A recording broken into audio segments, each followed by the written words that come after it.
Assalamualaikum. Assalamualaikum. Waalaikumsalam, Bu izin, Bu. Ya, apa kabar pagi ini? Selamat pagi, salam sejahtera ya buat kita semua. Om Swastiastu, Namo Buddhaya, salam kebajikan. Sehat ya pagi ini? Alhamdulillah sehat, Bu izin, Bu. Alhamdulillah sehat. Ya. Pagi ini saya jam 9 ada pembukaan ujian kompre ya. Jadi kita sebelum jam 9 mungkin sudah kita akhiri. Nah kemudian ada nggak yang kelompok mau memperbaiki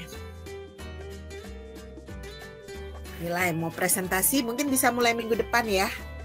Kalau sudah ada yang mau mempresentasikan silakan membuat kelompoknya. Kemudian dipresentasikan. Nanti dilaporkan aja ke saya siapa aja anggota kelompoknya, ya.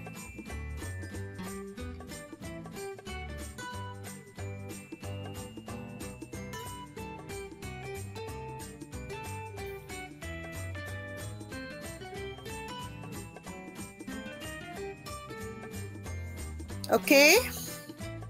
Bisa dipahami ya? Halo? Izin, Bu, siapa? Izin, Bu, siap. Bisa, Bu. Bentar, saya ini dulu yang... Oke, materi kita pagi ini, kalau minggu lalu kita terkait dengan mobilitas ya. Masih ingat apa itu mobilitas?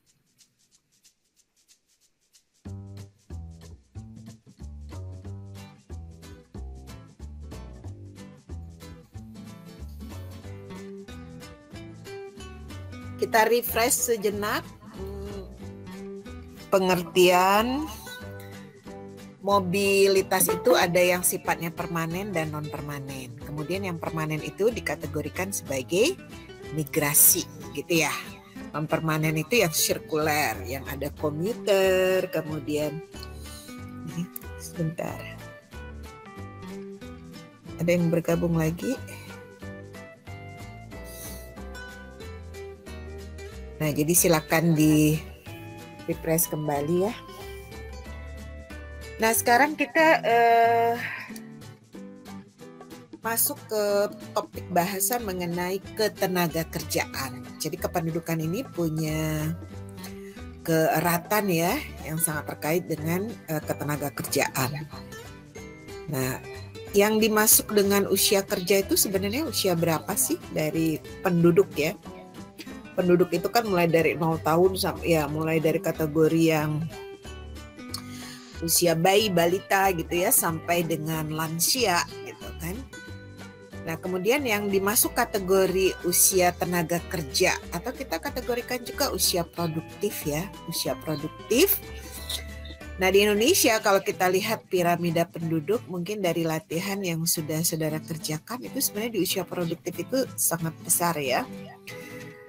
Komponennya itu kan kemarin untuk generasi Y dan Z aja itu hampir 70% ya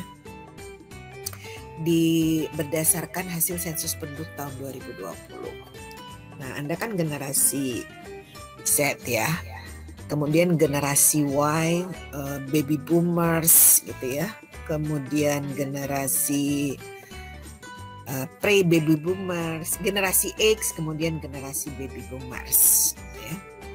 Nah itu jumlahnya sudah makin sedikit karena mereka kan sudah dikategorikan pada lansia. Gitu ya.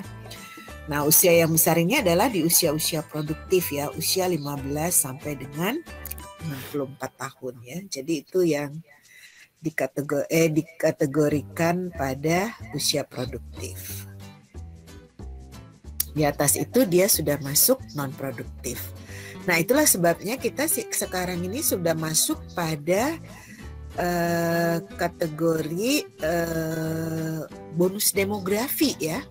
Karena kalau kita lihat dari rasio, dependensi rasio ya, angka ketergantungan, maka usia produktif itu sudah lebih banyak daripada usia non-produktif.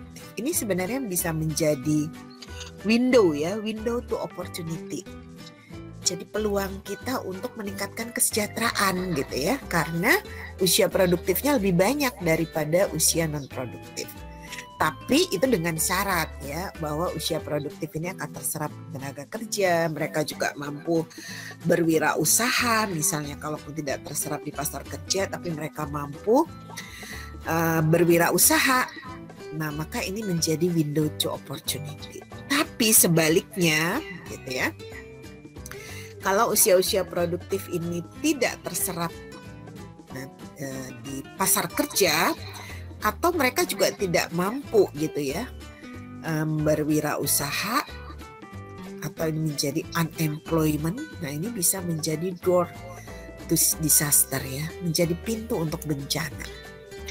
Nah, itu makanya kemudian kebijakan pemerintah ya untuk meningkatkan kompetensi itu diantaranya adalah meningkatkan anggaran, alokasi anggaran untuk pendidikan gitu ya.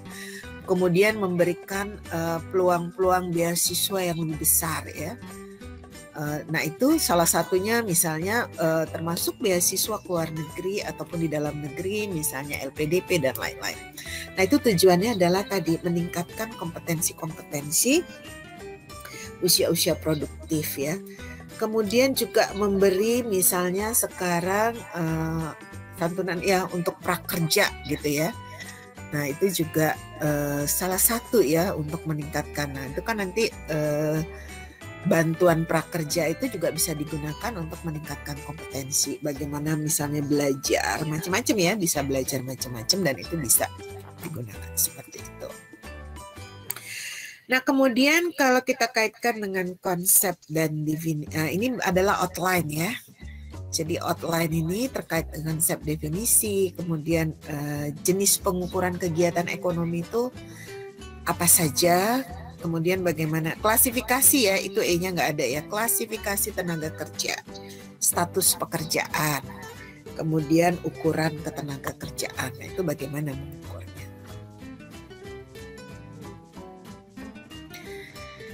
Nah, kemudian apa sih yang dimaksud dengan tenaga kerja? Manpower ya, dalam bahasa Inggris manpower. Apa itu tenaga kerja? Tenaga kerja adalah besarnya bagian dari penduduk yang dapat diikutsertakan di dalam proses ekonomi. Nah, jadi kalau dia bisa berkontribusi ya dalam kaitannya di dalam proses ekonomi, nah itu bisa disebut dengan tenaga kerja ya. Tenaga kerja jadi adalah jumlah seluruh penduduk dalam suatu negara yang dapat memproduksi barang dan jasa. Jadi barang dan jasa ya. Jadi memproduksi produk. Produk itu terdiri good and services. Good itu barang, services, jasa ya. Jika ada permintaan terhadap tenaga kerja dan jika mereka mau berpartisipasi dalam aktivitas tersebut gitu ya.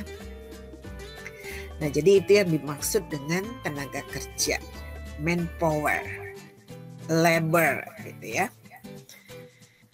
Nah, secara umum pengukuran kegiatan ekonomi itu dapat didekati dengan dua cara. Jadi ada gainful worker approach atau pendekatan kebiasaan, kemudian ada labor force approach, pendekatan saat ini. Tapi kemudian ada pendekatan baru lagi yang disebut dengan labor utilization approach. Nah, itu kemudian itulah sebabnya secara umum jadi terdapat 3 pendekatan ya di dalam pengukuran kegiatan ekonomi atau ketenaga kerjaan.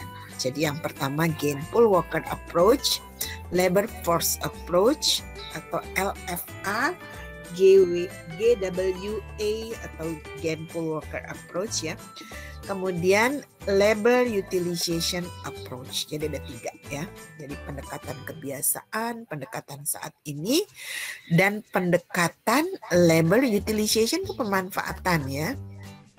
Pemberdayaan lah sebenarnya. Nah, ini adalah klasifikasi ketenaga kerjaan. Jadi hubungan jumlah penduduk, tenaga kerja, angkatan kerja, dan juga unemployment atau pengangguran. Jadi penduduk itu diklasifikasikan 2. Penduduk usia kerja dan penduduk di luar usia kerja. Kemudian penduduk di luar usia kerja ini ada di bawah usia kerja Nah, ini yang masih balita, masih usia sekolah yang di pendidikan dasar misalnya ya. Kemudian di atas usia kerja. Nah, ini yang sudah para pensiunan dan lansia ya. Nah, kemudian penduduk usia kerja ini ada angkatan kerja dan ada bukan angkatan kerja. Jadi penduduk usia kerja ini dia ada yang masuk ke angkatan kerja dan ada yang bukan angkatan kerja. Siapa saja yang bukan angkatan kerja itu? Ya mereka yang sedang dalam pendidikan. Seperti Anda saat ini kan Anda belum menghasilkan ya produk ya, barang atau jasa. Jadi maka Anda walaupun berada pada usia angkatan kerja tapi masuk di kategori usia kerja ya, tapi dia masuk kategori bukan angkatan kerja. Karena Anda masih sekolah sebagai mahasiswa. Kemudian ibu rumah tangga misalnya. Dan kemudian di sini angkatan kerja ini masih terdiri lagi bekerja dan mencari pekerjaan atau menganggur. Ya. Nah kemudian mereka yang bekerja ini ada yang dia full time bekerjanya, ada yang part time atau setengah menganggur, part time ya, tidak paruh waktu, tidak penuh waktu. Tapi sebenarnya kalau kita lihat ya, sekarang ini trennya adalah orang yang bekerja terutama di generasi milenial dan generasi Z ya, di era industri revolution 4.0. Nah itu sebenarnya orang lebih banyak yang bekerjanya adalah part time. Part time itu dalam arti dia bekerja tidak harus formal gitu ya, formal dalam arti karena sekarang itu kan bekerja itu bisa menghasilkan produk kemudian nanti seperti Microsoft aja ya. Microsoft itu pekerja-pekerjanya walaupun dia center office-nya itu ya ada di Amerika, tapi pekerja itu berasal dari seluruh dunia gitu ya. Sebagian besar malah dari India gitu ya. Nah, India itu juga banyak memproduksi tenaga-tenaga programmer. Mereka bekerja tetap di India gitu ya. Bekerja tetap di India, tapi pekerjaannya itu kan tinggal dikolaborasikan. Nah, itu bisa secara virtual gitu ya. Nah, itu klasifikasi ini sebenarnya bisa harusnya di ini lagi ya. Karena sekarang itu banyak justru generasi-generasi milenial itu mereka konsepnya SOHO ya. Small office, home office. Jadi bekerja itu di mana saja, everywhere and anywhere gitu ya. Jadi di mana saja dan kapan saja gitu ya. Jadi wherever gitu ya. Dimanapun itu bisa bekerja, di kafe, di mana gitu ya, sepanjang ada internet biasanya seperti itu ya. Nah itu bisa berkolaborasi, bekerjanya itu bisa berkolaborasi ya, di mana saja, kapan saja. Jadi tidak terbatas pada ruang dan waktu gitu ya. Karena biasanya antar negara itu juga perbedaan waktunya kan mungkin di Amerika. Misalnya pagi di kita sudah tengah malam gitu ya, sudah malam. Nah, perbedaan waktu itu tidak menjadi kendala ya, sepanjang yaitu tadi pekerjaan kolaboratif, inovatif gitu ya, dan bisa dikerjakan di mana saja. Jadi peristilahan-peristilahan ini sebenarnya bisa ditinjau kembali di era saat ini ya. Nah, di sini kita lihat bekerja penuh. Mencari pekerjaan, di situ ada skill, voluntary, teknologi, musiman, struktural, dan frictional ya. Jadi ini nanti bisa dilihat di modul ya. Peristilahan-peristilahan ini sebenarnya apa sih secara ini. Kemudian yang bekerja penuh dan setengah menganggur tadi ya, part time. Nah kalau di desa-desa itu ada yang kerjanya serabutan gitu ya. Bahkan mungkin sebagian juga bekerjanya di sektor informal gitu ya. Nah di sini ada setengah menganggur menurut pendapatan, ada setengah menganggur menurut produktivitas, dan ada setengah menganggur menurut pendidikan dan jenis pekerjaan. Jadi ini adalah klasifikasi ketenagakerjaan, hubungan jumlah tenaga kerja, angkatan kerja, dan pengangguran. Tapi sekali lagi peristilahan ini bisa ditinjau kembali di era Industri Revolution 4.0. Karena tadi pekerjaan-pekerjaan full time itu seringkali tidak menarik ya. Jadi sekarang orang tuh gimana caranya bekerja sambil traveling gitu ya, bisa sekalian traveling dan kemudian sambil juga research gitu ya mengenai pekerjaannya gitu. Jadi bisa dilakukan dari mana saja dan kapan saja. Dan itu justru pekerjaan-pekerjaan yang menarik ya untuk generasi milenial dan generasi Z saat ini. Nah, kemudian tadi ada angkatan kerja dan ada bukan angkatan kerja. Nah, apa itu angkatan kerja? Jadi kelompok angkatan kerja yang digolongkan bekerja. Nah, tadi kan ada angkatan kerja yang dia bekerja dan ada yang sedang mencari pekerjaan. Nah, kemudian yang bekerja ini nanti ada yang full time, ada yang part time gitu ya. Nah, ini yang dikategorikan dia bekerja. Nah, bekerja tadi ya. Itu mereka yang selama seminggu sebelum pencacahan, nah ini pencacahan biasanya oleh enumerator ya, oleh Badan Pusat Statistik ya, melakukan pekerjaan dengan memperoleh penghasilan, keuntungan dan lamanya bekerja minimal 2 hari. Jadi dalam seminggu itu dia adalah bekerja ya. Misalnya dia mau membuat rumah gitu ya, dia ada bekerja gitu ya. Mereka yang selama seminggu sebelum pencacahan tidak melakukan pekerjaan atau bekerja kurang dari 2 hari, tetapi mereka adalah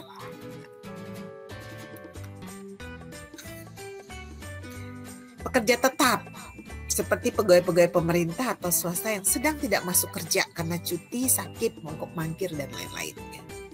Kemudian petani-petani yang mengusahakan tanah pertanian yang tidak bekerja karena menunggu panen atau menunggu hujan ya untuk menggarap sawah dan sebagainya. Jadi ini yang bekerjanya seasonal ya, musiman.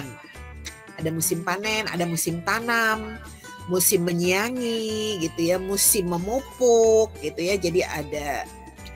Kemudian orang-orang yang bekerja dalam bidang keahlian seperti dokter, tukang cukur. Dan itu kan sangat tergantung sekali pada demand-nya ya, ada permintaan. Misalnya dokter ahli bedah. Nah, bisa saja tidak ada jadwal operasi misalnya dalam seminggu itu gitu ya. Tapi biasanya dokter itu akan selalu meningkatkan skill dan keahliannya. Bisa saja pada saat tidak ada operasi dia melakukan seminar sebenarnya, kemudian membahas temuan-temuan terbaru di bidang kedokteran dan lain-lain. Nah, kemudian siapa yang menganggur? Nah, tadi kan bekerja. Nah, ada employment, ada unemployment. Menganggur ya. Nah, siapa sih pengangguran itu gitu ya? Nah, pengangguran itu adalah mereka yang belum pernah bekerja dan sedang berusaha mencari mendapatkan pekerjaan. Jadi mereka yang sedang mencari pekerjaan atau mereka belum pernah bekerja ya. Kemudian mereka yang bekerja pada saat pencacahan sedang menganggur dan berusaha mendapatkan pekerjaan. Sebenarnya dia sudah pernah bekerja gitu ya, tapi kemudian pada saat pencacahan dia sedang tidak ada job begitu ya. Jadi sedang berusaha mencari pekerjaan. Nah, ini biasanya pekerja-pekerja kontrak yang habis kontraknya, kemudian harus mencari pekerjaan. Nah, mereka yang dibebas tugaskan dan sedang berusaha mendapatkan pekerjaan, ya, termasuk yang tadi ya, putus kontrak gitu ya. Nah, ini juga ini masuk yang kategori pengangguran. Tapi kalau mereka punya pekerjaan tetap sebenarnya, tapi pada saat pencacahan di dalam seminggu itu dia memang sedang tidak mengerjakan sesuatu. Ya, karena tadi seperti dokter, tidak dokter operasi misalnya ya. Tapi di dalam seminggu itu tidak ada jadwal untuk operasi. Nah, itu biasanya yang skillful ya, yang punya keahlian dan spesifik tertentu. Kemudian kelompok bukan angkatan kerja. Nah, tadi kan ada kelompok angkatan kerja, ada bukan angkatan kerja. Misalnya yang lagi sekolah, ibu rumah tangga dan lain. Nah, yang pertama tadi kan sekolah. Untuk mereka yang kegiatannya hanya bersekolah. Yang di dalam pendidikan. Ya. Kemudian mengurus rumah tangga. Untuk mereka yang kegiatannya hanya mengurus rumah tangga tanpa mendapatkan upah. Tapi kadang-kadang ibu rumah tangga sekarang itu luar biasa ya. Mereka selain misalnya mengurus rumah tangga, banyak gitu ya para wanita sekarang ini justru tidak mau bekerja full time, terutama mereka yang masih memiliki anak yang masih kecil, tapi kemudian mereka punya pekerjaan sampingan di rumah dan itu bisa dikerjakan secara online misalnya ya. Nah, itu beda ya. Tapi kalau dia hanya mengurus rumah tangga, tidak sama sekali, ini ya dia masuk kategori yang bukan angkatan kerja. Kemudian yang ketiga, penerima pendapatan untuk mereka yang tidak melakukan satu kegiatan tapi meroleh penghasilan, misalnya pensiun, atau dia punya deposito, dia hasil persewaan dan lain-lain ya. Kemudian lainnya untuk mereka yang hidupnya tergantung pada orang lain karena usia lanjut, lumpuh dan lain-lainnya. Ini nih salah nih Mas, ada kata dulu nih, bukan ya. Jadi usia lanjut, lumpuh dan atau mereka yang misalnya cacat gitu ya.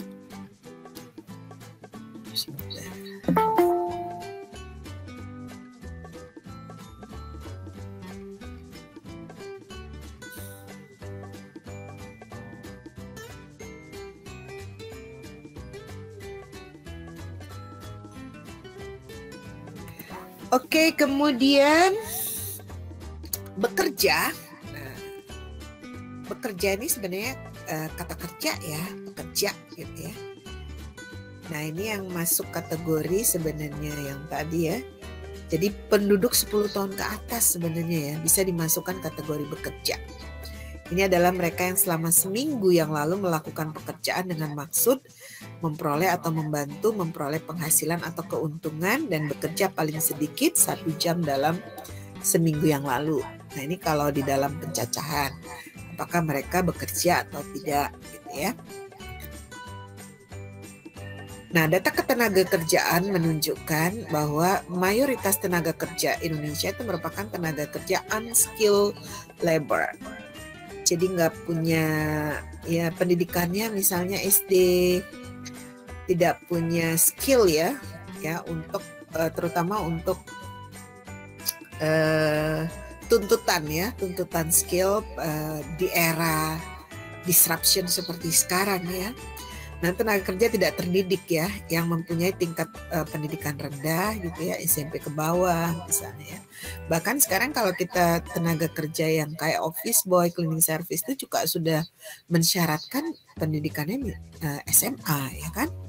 Karena sekarang juga terutama di perkantoran-perkantoran modern gitu ya, perkantoran modern itu kan peralatan-peralatannya juga sudah high tech gitu ya. Jadi mau nggak mau juga harus paham ya. Nah, oleh karena itu jumlah tenaga kerja secara kuantitatif itu menyebabkan angkatan kerja masih diposisikan sebagai beban daripada modal pembangunan. Nah, harusnya menjadi aset pembangunan. Jumlah penduduk yang besar itu menjadi aset di dalam pembangunan.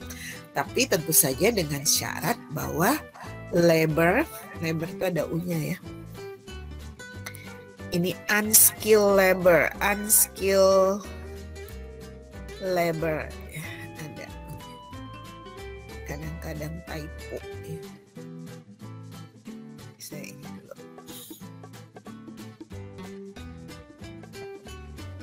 Nah, seperti itu ya. Jadi nanti akan kita bahas deh minggu depan ya, tenaga kerja ya. Yang di era disruption seperti sekarang itu harusnya seperti apa gitu ya, tuntutan dan perubahan. Nah, permasalahan pekerjaan itu ini faktor-faktor ya yang mempengaruhi ketenaga kerjaan. Jadi ada faktor internal, faktor eksternal, dan faktor lain gitu ya. Nah, ini terutama kalau di kita nanti dikaitkan dengan pelaksanaan otonomi daerah ya.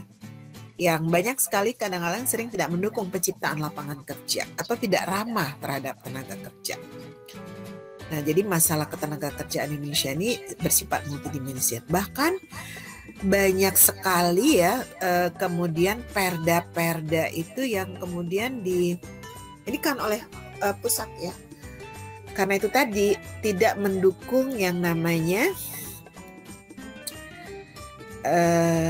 investasi gitu ya. Jadi kalau pajak retribusi itu diterapkan terlalu kaitannya biasanya dalam rangka meningkatkan PAD ya, pendapatan asli daerah. Nah, itu seringkali banyak perda-perda yang dibuat terutama di lingkungan otonomi di lingkungan pemerintah daerah. Karena memang sejak otonomi daerah kan daerah diberi keleluasaan ya. Nah, termasuk juga untuk meningkatkan pendapatan asli daerah. Nah, kadang-kadang tidak ramah ya terhadap investasi. Nah, jadi banyak yang pengusaha-pengusaha itu tidak tertarik gitu ya berinvestasi ke Daya karena itu tadi tidak memiliki daya tarik.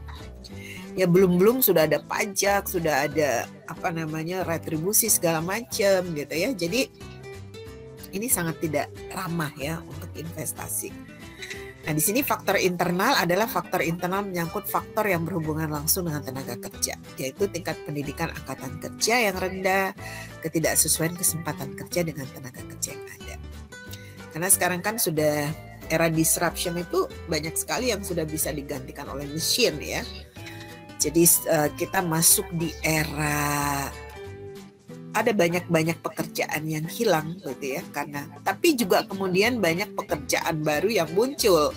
Tapi tentu saja pekerjaan baru yang muncul ini gitu ya itu membutuhkan skill yang diharapkan tenaga kerja kita ya terutama di generasi milenial dan generasi Z ini itu lebih skillful dalam waktu ya. Jadi belajar yang namanya Internet of Things, machine learning, big data segala macam karena semuanya sudah berhubungan dengan itu. Kemudian faktor eksternal, nah di sisi lain itu dipengaruhi yang berhubungan dengan kebijakan pemerintah. Seperti arus modal asing yang rendah gitu ya. Jadi ini ada kaitannya dengan easy doing business ya, kemudahan melakukan bisnis. Nah di kita itu masih jauh ya dibandingkan negara-negara tetangga kita seperti Malaysia, Singapura, apalagi Korea misalnya ya. Jadi banyak investasi asing itu yang kemudian ditarik keluar dari Indonesia dipindahkan ke negara lain. Jadi walaupun kita tenaga kerjanya banyak dan murah, tapi kalau tidak produktif dan unskillful gitu, unskilled tadi ya, unskilled labor, itu menjadi tidak menarik ya. Karena sekarang itu produk-produk itu kan harus berdaya saing. Dan sekarang itu produk itu dihasilkan kolaboratif ya. Jadi kayak misalnya laptop kita ini. Laptop kita ini mungkin desainnya itu dilakukan di Jerman misalnya ya. Tapi kemudian pembuatan laptopnya sendiri itu di mana gitu ya. Bisa di Cina gitu ya. Kemudian untuk softwarenya, nah itu di Amerika misalnya ya. Jadi ini pekerjaan kolaboratif. Nah bagaimana menghasilkan produk yang berkualitas, tapi dari sisi harga dia kompetitif. Nah ini yang mesti menjadi pekerjaan rumah kita ya. Karena competitiveness global Indonesia itu juga masih relatif rendah gitu ya dibandingkan negara-negara lain. Terutama negara-negara yang memang menjadi pesaing kita gitu ya, seperti Malaysia, Thailand gitu ya kalau di lingkungan Asia Tenggara. Apalagi kan kita sudah masuk di pasar bebas ya, free trade ASEAN. Nah itu kan sudah dibuka, termasuk juga barang-barang Cina. Dan termasuk kita belanja itu sekarang banyak produk-produk UMKM, terutama yang kita belanja online ya. Apakah di Shopee, di marketplace ya, Shopee, Tokopedia. Itu kan barangnya murah-murah, lucu-lucu, bagus-bagus ya. Tapi bisa nggak? Itu ternyata 90% lebih itu berasal dari import. Barang China gitu ya. Dari Cina. Barangnya bagus, murah. Dan bahkan kadang-kadang kita tidak terpikirkan, oh ternyata ada ya barang ini gitu ya. Barang-barang yang sebenarnya memiliki inovasi pengganti ya. Kadang-kadang barang-barang lucu ya. Mulai dari perlengkapan rumah tangga dan lain-lain ya, sepatu, baju, apa segala macam ya, itu sekarang sudah dinominasi. Jadi UMKM kita ini sebenarnya sekarang tuh sedang berjuang habis-habisan ya. Nah itu perlu dukungan ya, dukungan dari pemerintah, dari sektor-sektor lain swasta. Bagaimana mereka bisa muncul ya kewirausahaannya dan kemudian bisa berkembang. Jadi cinta produk Indonesia itu tidak cukup misalnya kita protek barang dari luar gitu ya. Karena sekarang kan sudah era free ya, pasar bebas. Nah di 2020 itu kan kemarin sudah mulai yang untuk zona yang nah seperti itu. Kalau dua ASEAN tuh malah sudah 2015 kan, sudah mulai lebih dulu. Nah, ini yang menjadi PR dan harus kita waspadai gitu ya. Nah, terutama nanti Anda-Anda yang berada pada posisi yang juga menghasilkan kebijakan ya. Jadi bagaimana kebijakan itu dibuat, dianalisis dan diimplementasikan, itu benar-benar bisa membuat iklim usaha yang lebih baik gitu ya. Kemudian bagaimana juga kita bisa meningkatkan skill dari UMKM kita, terutama UMKM, karena UMKM ini paling banyak ya di Indonesia, itu kan paling banyak yang masuk usaha mikro, kecil dan menengah ya, small medium enterprise gitu ya, atau SMEs. Nah, ini tadi ya termasuk regulasi-regulasi dan perilaku birokrasi. Nah, salah satu yang diharapkan adalah keberhasilan reformasi birokrasi, terutama ini yang terkait dengan easy doing business. Jadi bagaimana izin-izin itu bisa dilakukan cepat gitu ya, murah, biayanya murah. Karena kalau biaya awalnya saja sudah mahal, misalnya untuk mengurus izin, mendapatkan properti seperti listrik, telekomunikasi, lahan, dan lain-lain itu sudah mahal, maka produk yang dihasilkan itu tidak akan kompetitif. Sementara kita lihat produk-produk Cina itu bisa dijual dengan sangat murah. Buat apa kita? Jadi kesannya kan untuk pengusaha-pengusaha ya, importir-importir itu buat apa repot-repot misalnya berproduksi kalau kita bisa bisa beli dengan harga yang murah gitu ya, untuk kemudian dijual kembali di pasar Indonesia yang hampir 270 juta ya, pasar yang sangat besar. Nah, termasuk Cina ini juga sekarang sudah mulai melonggarkan kebijakan family planning program. Dulu mereka menerapkan one child policy, satu keluarga cukupnya satu anak gitu ya. Tapi kemudian di 2015 itu dilonggarkan ya. Boleh memiliki 2 anak sepanjang dia berasal dari kedua orang tuanya. Misalnya merupakan anak tunggal dan kelompok minoritas. Bahkan sekarang sudah boleh 3 anak. Cina, bayangkan. Tapi itu karena piramida penduduknya itu usia tuanya itu banyak ya. Jadi mereka harus mulai kaderisasi, dan itu kaitannya juga dengan pertumbuhan ekonomi. Pertumbuhan ekonomi itu sangat cepat Cina, tapi kemudian melambat karena tadi usia-usia produktifnya itu sudah mulai menurun dan sudah mulai menua gitu ya. Nah, akhirnya mereka mengeluarkan kebijakan gitu ya, kebijakan boleh nambah anak gitu ya, walaupun dulu sangat streng banget ya. Karena memang penduduk Cina itu paling banyak, hampir setengah penduduk bumi itu ada di 5 negara besar ya. Cina, India, Indonesia, Amerika, dan Brasil. Nah, 3 cara pokok untuk menciptakan kesempatan kerja atau berusaha dalam jangka panjang itu: pertama, memperlambat laju pertumbuhan penduduk yang diharapkan dapat menekan laju pertumbuhan sisi penawaran tenaga kerja. Kemudian yang kedua, meningkatkan intensitas pekerja dalam menghasilkan output, labor intensity of output. Ya, jadi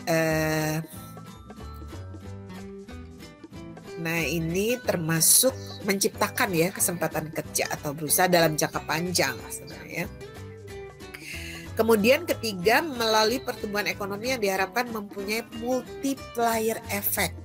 Jadi efek dominonya itu besar ya, yang dapat menciptakan lapangan kerja baru. Nah, peran pemerintah menjadi strategis dan krusial untuk merancang strategi pertumbuhan ekonomi yang tinggi, tetapi juga ramah terhadap ketenaga kerjaan atau yang dikenal dengan employment friendly growth. Ya. Jadi bagaimana tenaga-tenaga kerja ini bisa berkembang baik, diciptakan iklimnya melalui policy, kebijakan, dan kemudian juga didukung misalnya dari sisi permodalan, dari sisi kemudahan mereka untuk training, untuk meningkatkan kompetensi dan lain-lainnya. Nah, itu peran pemerintah dan pemerintah daerah menjadi penting. Nah, kemudian yang berikutnya status pekerjaan. Nah, ini adalah merupakan faktor penting ya di dalam proyeksi kesempatan kerja di satu wilayah. Nah, perlu melihat semua variabel yang mempengaruhi komposisi status pekerjaan di masa mendatang. Nah, apa saja status itu? Pertama, pengusaha tanpa buruh. Jadi berusaha sendiri, dan ini di Indonesia banyak sekali. Dan seringkali pekerjaan itu tidak, yang dilakukan itu karena tidak mengeluarkan uang itu tidak dihitung gitu ya. Padahal itu harusnya dihitung. Nah, pengusaha tanpa buruh, jadi berusaha sendiri, on account worker. Kemudian pengusaha pakai buruh atau employer.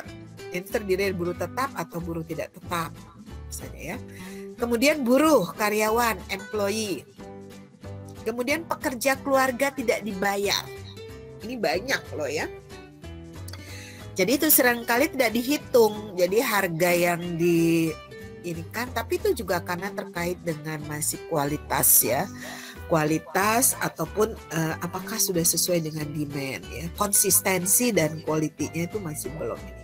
Jadi unfit family worker. Nah, ini masih banyak ya di Indonesia.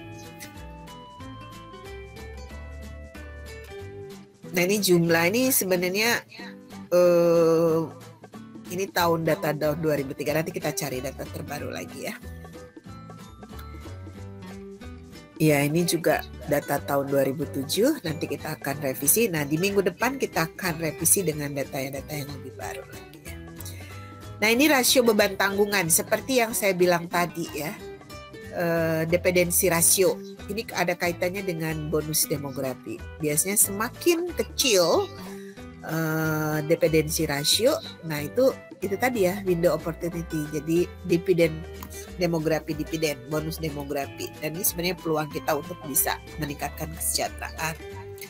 Nah, itu dependensi ratio itu penduduk umur 0 sampai 4 non produktif ya. Plus penduduk umur 65 tahun ke atas dibagi dengan jumlah penduduk usia produktif dikali dengan K ya. K itu 100. Jadi kalau penyebutnya, pembilang dan penyebut ini ya kecil, nah itu dependensi rasionya menjadi kecil.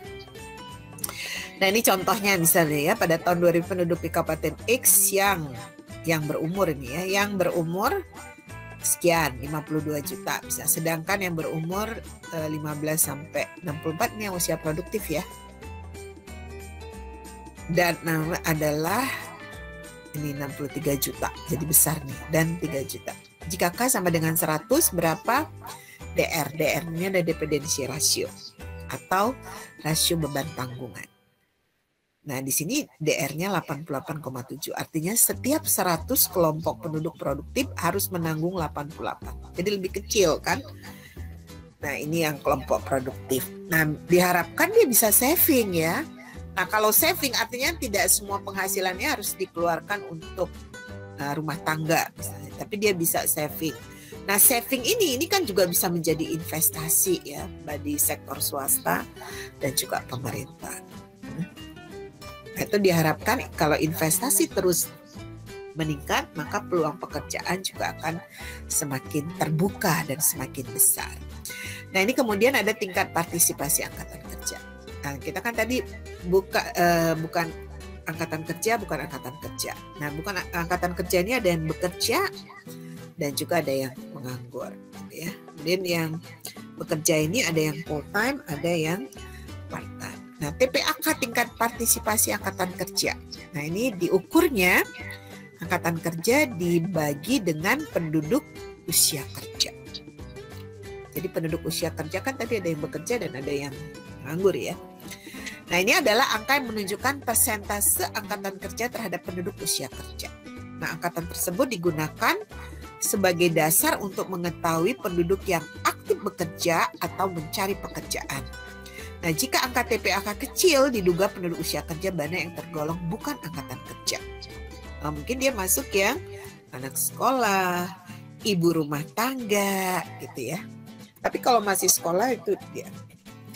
Oke ya, demikian ya untuk materi hari ini. Karena saya kan jam 9 mau ada pembukaan untuk itu ya, ujian kompre bagi Wasana Praja, baik yang program D4 maupun yang S1. Oke, sampai di sini ada komen, ada pertanyaan? Izin Bu. Ya, jangan lupa ya, absennya sudah ditulis. Izin Bu, siap sudah Bu. Sudah. Izin Bu, siap sudah Bu, izin Bu. Oke. Oke, baik. Ada pertanyaan atau tidak? Kemudian nanti untuk yang mau presentasi, tolong disiapkan ya. Yang mau saya beri kesempatan untuk memperbaiki nih. Mangga dipersiapkan di presentasinya antara Izin Bu, dua siap. orang ya. Nanti di email ke saya nama anggota-anggotanya siapa ya, atau boleh kan nanti saya belum kasih ini ya panduan untuk ininya ya.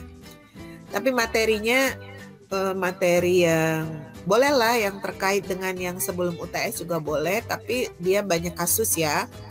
Kasus dan data-data yang terkait terutama di Indonesia. Boleh di daerah gitu ya, boleh dikaitkan dengan permasalahan dan kondisi di daerah. Misalnya tentang fertilitas, kemudian kenapa di satu daerah itu tinggi, apa faktor-faktor penyebabnya, atau mortalitas gitu ya. Oke.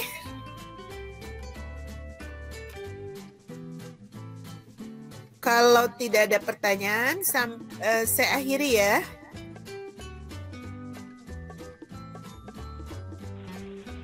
Izin Bu. Ya, saya akhiri pertemuan